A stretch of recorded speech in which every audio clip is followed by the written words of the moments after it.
Hi, I'm Lauren Beale, a reporter at the Los Angeles Times business section. I'm going to be talking today about the ways people keep their home sales secret. And my guest is real estate expert and agent Chad Rogers at Hilton Hyland. Now, despite his youthful good looks, he's quite a veteran realtor there now with over 10 years experience. Good morning, Chad. Good morning, Lauren. Thanks for having me. Great to have you here.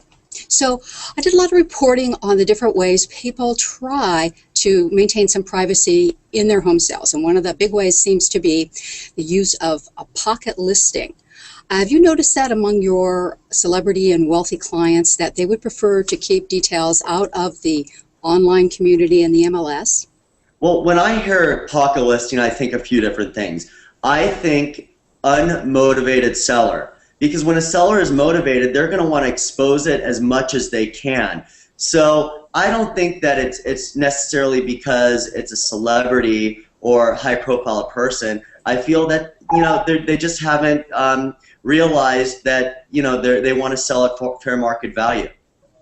And is this more of a phenomenon in the $1 million and up market or $3 million and up? Have you noticed any difference in the price ranges? Not really, because there's celebrities and high-profile people in every price range. It could be, a mansion or a high-priced condominium, or maybe it's somebody that, doesn't spend a lot of time in LA and wants, a $2-3 million home compared to a full-time $10 million residence. So it all just depends. Okay. Another thing I discovered, a lot of people will take the property in some kind of anonymous name. It could be through a trust or an LLC. And one of the experts I talked to said sometimes even the real estate agents don't really know whose home it is that they're selling. Has that ever happened to you? No. I've always known who my clients are. If I was the buyer's agent and I was representing a buyer on a property and a celebrity put it in an anonymous name, I would not know who that celebrity was until I read your column. Thank you. And I do want to tell the readers too, Chad has been involved in at least 4 $20 million plus deals this year. So he's not dealing with your everyday client all the time. So he definitely would be able to speak to that question. I did talk to a realtor once who told me he didn't know whose house he was selling. So now I have a clue that he was probably pulling my leg. Yes, you probably don't want to be named in your column. Precisely. The other thing that I looked into were some of the shenanigans that go on the MLS, and I was fortunate enough to talk to the president there, and they're not happy with this, and they will correct it and send violation notices to the agents that do this. But sometimes the sales price could be listed as zero, or sometimes once the house is sold, a picture that's not of the house will be subbed in. Have you noticed any of those practices when you've been scouring the MLS? All the time, because I'm constantly on the MLS, even though I wasn't involved with transactions that have sold, because I can't be involved with every transaction, even though I'd like to be.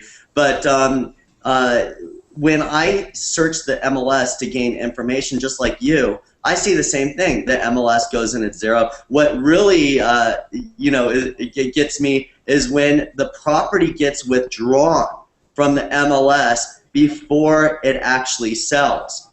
So that shows me that they're trying to pull a fast one, and that's when we have to go a step farther and call our title people to, pull the title so we could see who the property changed hands to.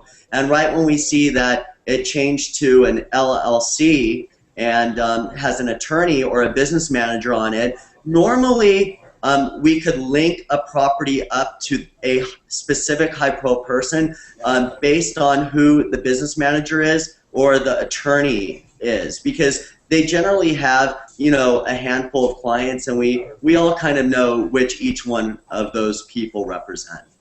Correct. And then the thing I noticed too, without that sales price, that doesn't help you if you're looking for any kind of comp. I realize a lot of these really expensive homes are unique, and there's not going to be so much apples to apples comparison. But that is useful information for realtors to have that exact sales price. And in talking to the MLS, they told me that they will research that, cross-reference it, and when they learn what it is, based on the tax records, they will insert that information. Oh yeah, and we as agents have to follow the guidelines that we are responsible for under our MLS. And if I ever get a call from Manny, which we all know Manny, if we're in residential real estate in Beverly Hills, if you get a call from him, it's usually not good. So I love Manny, but I don't want to get a call from him too often. Just to say hi would be good. Yeah, he is in the compliance and enforcement section, if people are wondering. Now, another thing that I looked at in this story was why the wealthy feel this need for privacy and if that has changed at all. And the wealth expert that I talked to said just in the last couple years, he's a psychologist and deals with a lot of wealthy clients, and particularly in relationship to their money. Just in the last couple years with this talk about the 1%, that they are feeling more threatened and more reviled than previously. Now, have you noticed that among your wealthy clients, that they feel more concerned about their safety and privacy? 100%.